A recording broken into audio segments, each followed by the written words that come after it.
Good morning, guys. So the drill that we're going to go through today is the muscle snatch, and we're going to do that starting off just with a 15-kilo barbell or 35-pound. And this is just to make sure that we actually get the movement going. It's a lot of stress on the shoulders, and if you haven't done this before, you can even start out with a PVC pipe or an even lighter bar if you have that available at your gym. But what we're going to do is we're going to grip it out in a snatch grip, and depending on your anatomy, how long your arms are, that's going to be a little wider than this or a little more narrow. So the bar needs to be right at the hip when you stand up straight and pull the shoulders back. We're going to do this with a hook grip right here. So we're going to lock the thumbs in. In the beginning, we're just going to do them completely straight. We're just going to look straight forward, elbows high, and punch. Once you reach that top position, it's all right to let your thumbs go, but that's going to be a more comfortable position for you. So what we're looking for is to keep that bar straight over the top of your head. As soon as it goes behind, it's a lot of stress on the shoulder, and you need to stabilize more through the middle. And if it's in the front, again, it's just the shoulder dominant movement. So what we want to do just sets on whatever floats your boat, basically. If you go with a heavier bar, of course, we're going to go with fewer reps. For me, with a 15-kilo barbell, just as a warm-up, I'll probably start off by doing 10. And really make sure that you pull it straight and get it right up overhead. Once we build up the weight a little bit, start up slowly, just at 5 kilos at a time, not more than that. And then you can gradually start to incorporate the legs.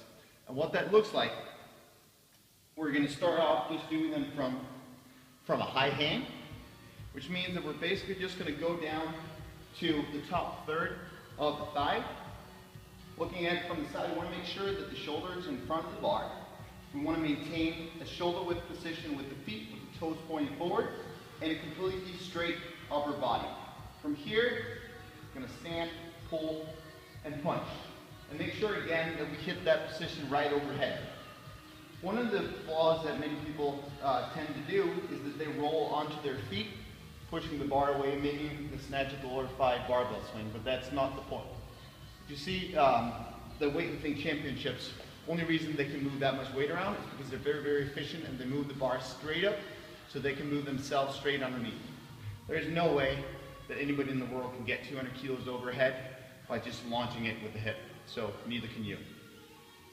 So the whole point of doing the muscle snatch is to build power through that transition.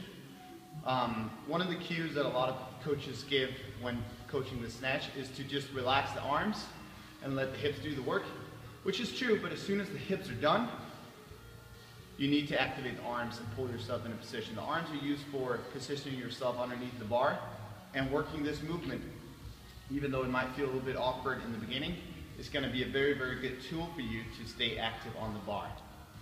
And once you've mastered this movement, of course you can always be better, but once you've gotten accustomed to this movement, you can start to add it into complexes. So you can do a couple of snatch pulls, just up. You can go into the muscle snatch. You can then go into the power snatch and then add a full squat snatch in the end, and then gradually just build up the load just to make sure that the mechanics are the same all the way through. Try it out, guys.